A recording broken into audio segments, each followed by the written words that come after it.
Hello my lovely book nerds, Kira here, and I actually got tagged in this tag from Books and Other Nerd Things. I'm going to leave a link to her channel down below, and I'm also going to leave the link that she had in her video for the person who tagged her in this, because there's a whole list of topics that this discussion is going to go over. And basically this is a discussion about my reading journey and how I got started as a kid and, you know, up until now. So I'm just gonna go ahead and get into it because there's quite a bit to discuss as far as like that's concerned, and I'm just gonna go ahead and get into it. So first off, like they kind of mentioned, you know, childhood reading, and the first book you can remember reading. When I was a kid, I think I remember reading The Mummy by R.L. Stine was like the very first actual book that I read. Before that, when I first got started, like I was a very slow to start reader. When I was actually reading originally, I had a really hard time. I had learning disabilities and it made it very hard for me to read anything. And there was like a lot of concern regarding that because, like, I mean, if you can't read in school, then you really can't do much of anything in school. And so that was kind of a big hang up for me. My grandmother was an ex-principal, ex-teacher from school, like in that area, so she knew like a lot of the teachers, so I couldn't get away with anything. So she, being the fact that she had such a strong background in education, it was even more pressure on me to try to get it right. So eventually I ended up having to get help, like from somebody to help me learn how to read. And I used to go over to my mother's farm, like where she grew up, and they had a lot of her old books and a lot of her old school books that had like a lot of short stories that had like bigger lettering, and they had year 1, 2, 3, and 4. And so I started off like with year 1 because they were like old, like I want to say like maybe 60s or 70s books. And so I started reading those because they were just short stories. They were a way for me to practice reading. And I really kind of just I kind of struggled at first, but then like once I got the hang of it, after I had like a little bit of practice, like I just started like reading. I actually blew through all 4 of those that she had, and then I went from there and I started reading the Babysitter's Little Sisters Club. But the book like that kind of stands out most in my mind when I think back to like one of the real books that I first actually read was The Mummy by R.L. Stine, because that was like the first book that I was really proud of finishing, because the writing to me, like when I first started, that was really super like little tiny, and so it was just kind of a struggle for me to get through. So it took me like a long time to get through. My grandmother was all the time encouraging me to read. My mom was all the time encouraging me to read. And so like I kind of had it from both angles.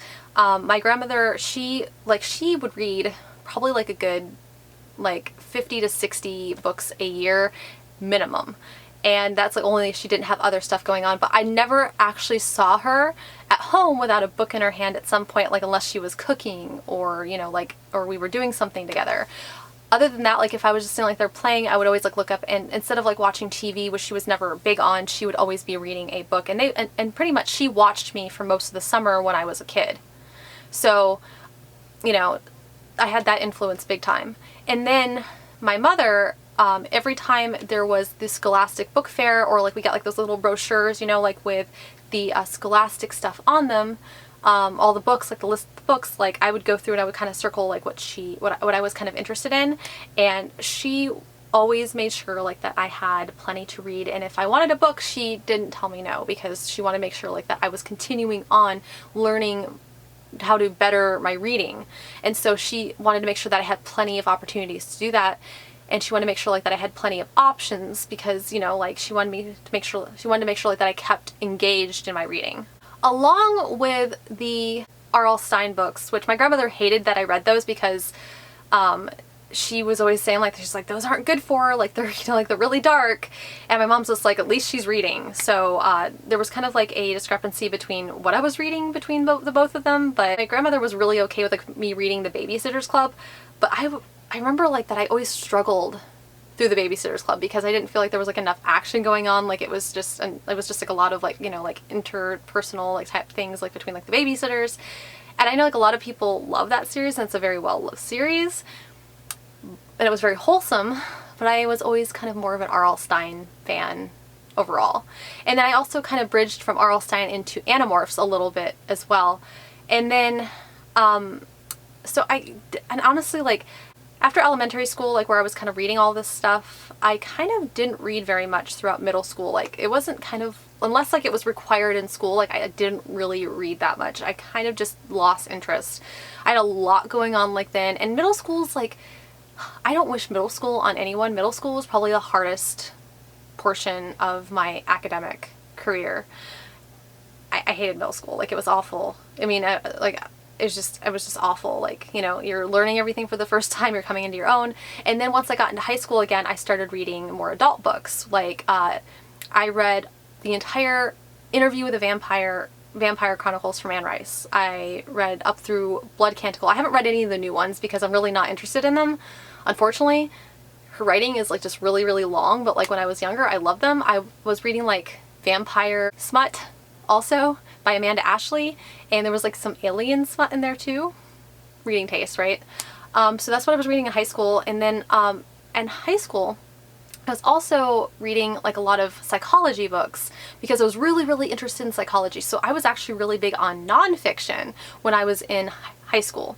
And I read like a lot about bipolar disorder and depression, and, you know, like, wow, I read some women's studies books because I was just really, really interested. And I always felt very empowered by these books. Like, it gave me like more knowledge, and it helped to explain things in my environment that I would not otherwise be able to explore, given my limited experience being the fact that I was a high school student. So the Vampire Chronicles by Anne Rice was really kind of what bridged my reading, and I stayed up to date with those for quite a while. Like, I actually ended up reading like The Mummy by Anne Rice. I was a huge Anne Rice fan in high school. Now, after high school, I went to college and I got a bachelor's of science degree in psychology. And I read a little bit during that time. Like, I read like a little bit of fiction during the summer. I actually read the Mary Gentry series by Laurel K. Hamilton. She has her Anita Blake series, but then she has her super smutty fairy series. And it was kind of like, when it first started, like, it was really, really, really interesting because it was a mesh of super smutty fairy smut. I said smutty a lot just then. And it was also a combination of the smutty fairy smut, and it was also a detective story. So there was a couple like little things in it like that really kind of got me hooked on it, and I read a lot of those. But as time goes on, like, I kind of just fell off the bandwagon, and I didn't actually finish that series because it just felt like it was just the same thing, like one after another. And I think she finally did end it, but it got to be too much after a while, so I kind of like drifted away from that as well. Well, basically, like, I was so into other things, like while I was at school, like I was so into reading my textbooks, making sure like that I got good grades and stressing out about it, that I really didn't have time for reading for like a good 6.5 years. And then after I finished, I had to relearn how to enjoy reading because for the longest time it was such a chore. And it took me a long time to really just get back into feeling like reading was an enjoyable experience instead of a job. So I had to relearn how to love reading. Now, I also read, while I was in college, I did read The Host, and I read Twilight. And so Twilight for me, like, I loved the first book. Really, really, the second book really made me mad. The third book I really, really enjoyed, and then the fourth book was so anticlimactic, I was like, why? Why? So I didn't die hard love Twilight like I know a lot of other people did. I had really like mixed emotions about the books, like loved a book, hate a book, love a book, hate a book.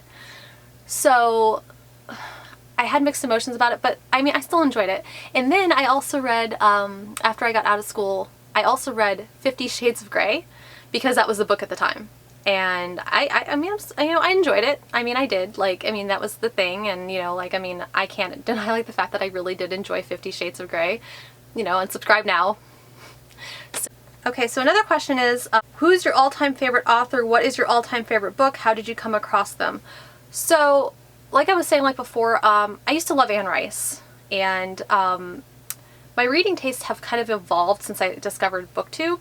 So just before I found Booktube, I actually had just read not too long ago, I was reading Queen of the Tearling series by Erica K. Johansson, and actually I overheard somebody on Booktube discussing that series, and I had binge read that series. Like, I did nothing but that until it was complete because honestly, like, and I really want to do a reread because like that series was like literally everything to me, and I still cannot get over like how it ended.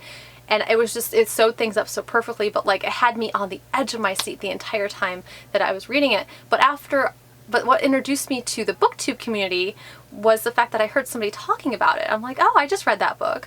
And so like after I heard them talk about that book, I started investigating and then realized that there's this whole video network full of people that are talking about books. And it's like, where have I been? I was really excited that I found this whole new world. It makes me want to break into this Aladdin song, Whole New World, but we're not going there, are we? So I don't know that I really have an all-time favorite author. I mean, I really recently have read a lot of Brandon Sanderson, and I've read most of his books, and I absolutely love pretty much everything that I've read by him. So I would definitely say like that I have top authors. J. Kristoff is one of them. I used to read a lot of Stephen King also. I guess I grazed over like that too. Like I used to read quite a bit of Stephen King in high school. That was one of the other authors that I used to read. And I really do enjoy Stephen King as well.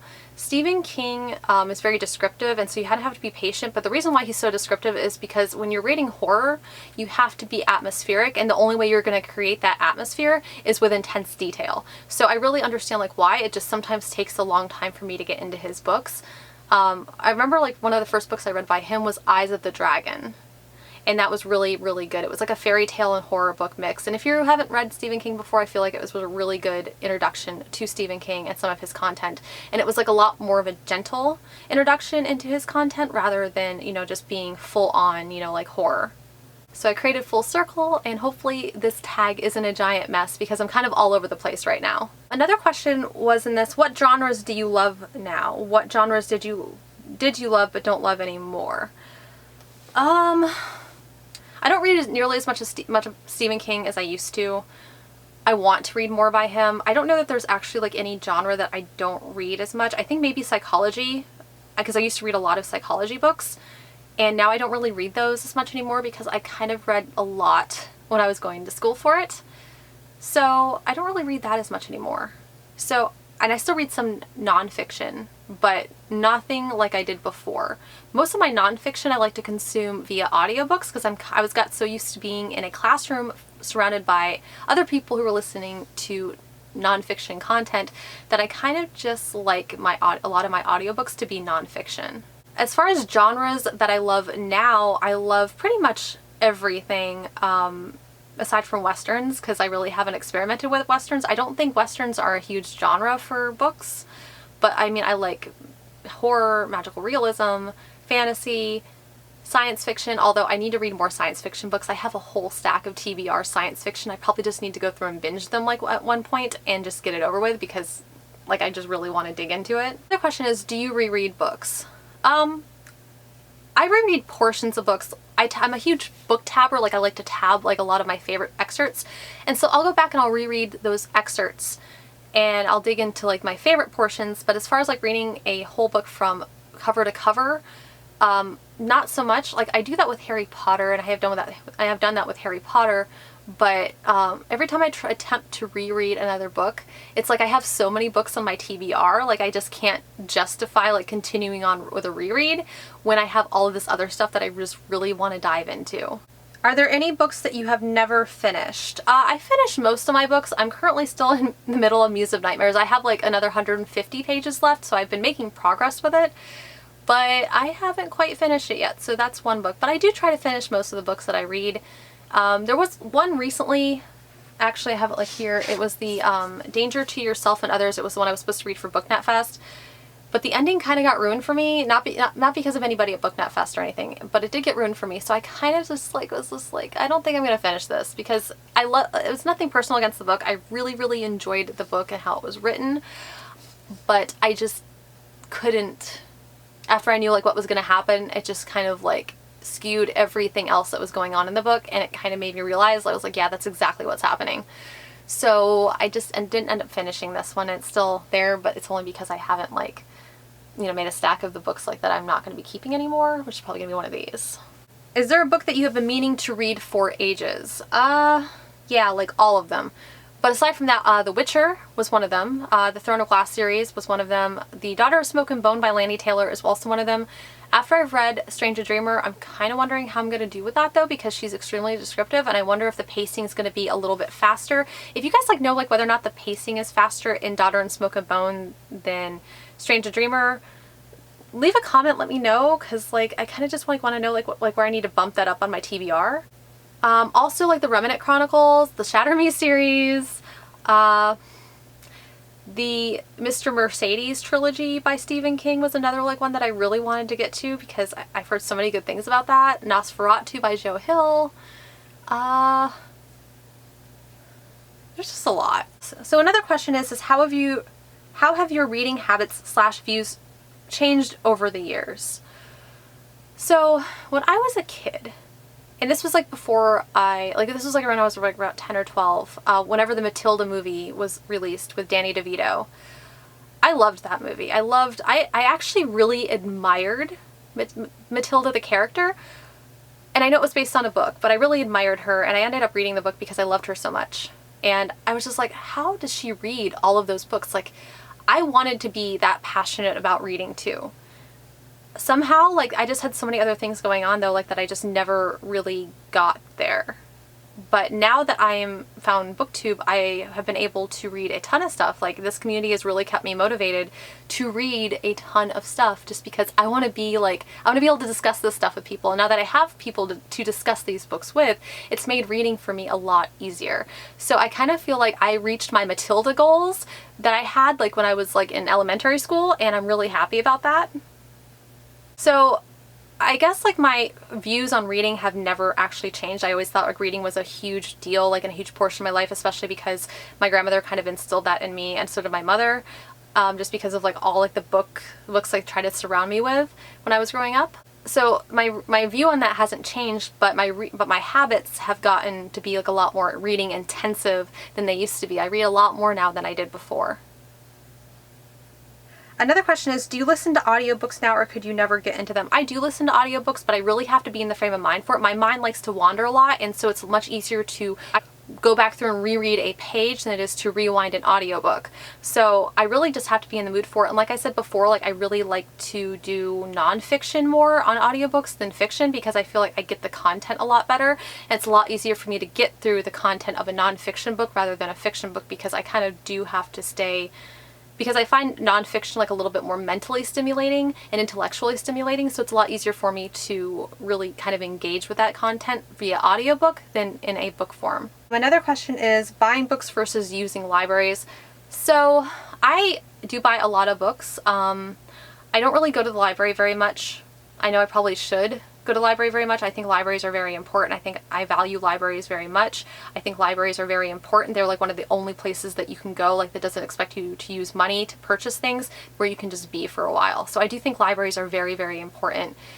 My thing is that for one thing, I kind of like have this thing with germs and, you know, germophobia like a little bit for things.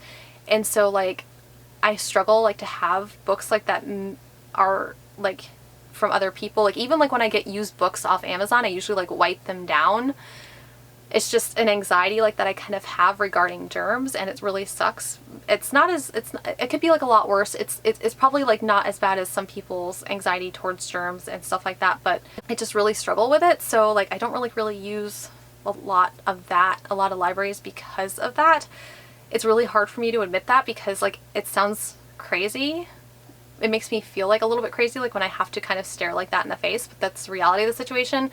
And not to mention like the fact that if there's a book that I'm interested in reading, if I don't read it like right then chances are like that I may not be interested in it like by the time like a hold comes around or anything else. So I really do prefer to own the books versus going to the library. Do you read one book at a time or multiple books at once? It depends. Some books like I find it harder to get through, like Muse of Nightmares, for example, is a really good example of this. So Muse of Nightmares is really beautiful, but it's very slow. So I usually like go and pick up like that, like maybe like read 100 pages and then start like on another book, and then go and pick up that like again after I finish like that book, read another 100 pages, and then go back and like read another full book. And so like I've been kind of like going back and forth between that, and sometimes like I'll read additional books like if I am in the mood for a manga. So I don't really limit myself to one book or two books if I'm in the middle of them. It really just depends on what I'm in the mood for.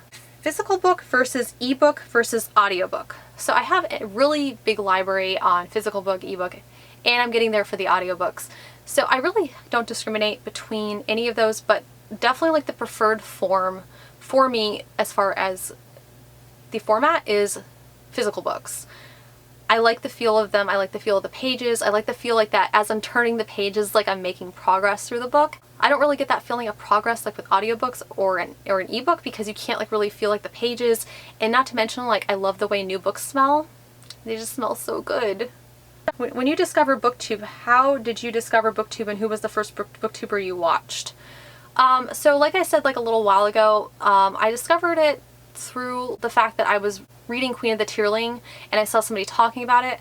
I don't remember who they were, like, though. The only, like, the main person like that I really remember, like, when I started really watching YouTube was Emma Books. And, you know, that's one of the things, like, I didn't really like get affiliated like with a lot of smaller booktubers until after I really jumped into this community. Like, the bigger booktubers are like the ones like that kind of you know, like everybody knows about them, but after a while, like, I realized that there was so many other booktubers, and then like it kind of just expanded from there, and I kind of just started watching like all of these videos like after that, and it just, I mean, like, it was a good like icebreaker for me, like, as far as, you know, like initially. So I'm really grateful like that I saw like that. And it wasn't her that was talking about Queen of the Tearling, I don't think. I think maybe I saw her talking about City of Bones, which I actually did end up reading because of her channel. I mean, I wanted to read it anyway, but she kind of helped. All her talking about it really gave me the motivation to read it. Can't really think of who else I was watching at the time for this. You guys, that is my reading journey from start to finish and up to now. So I hope you guys liked it. I'm going to tag 12 Months of April in this, Reading with a Boss, and Backlist Books. Those are the 3 people that I'm tagging, and I'm going to put their links to their channels in the description below. So thank you guys so much for watching. If you guys like this video, hit the little like, hit subscribe, and hit the little bell icon if you guys want to receive emails every time I post. I'm also doing a satisfaction survey for my channel. It's linked, it's for the Survey Monkey underneath. I'd really appreciate if you guys did it. It's only 6 questions long. It's really easy. You guys can just, you know, type something in there, you know, just help me out. Like, I'm just trying to take like a little bit of a survey to see like where my channel's at, how people feel about it. So I will see you guys again very soon.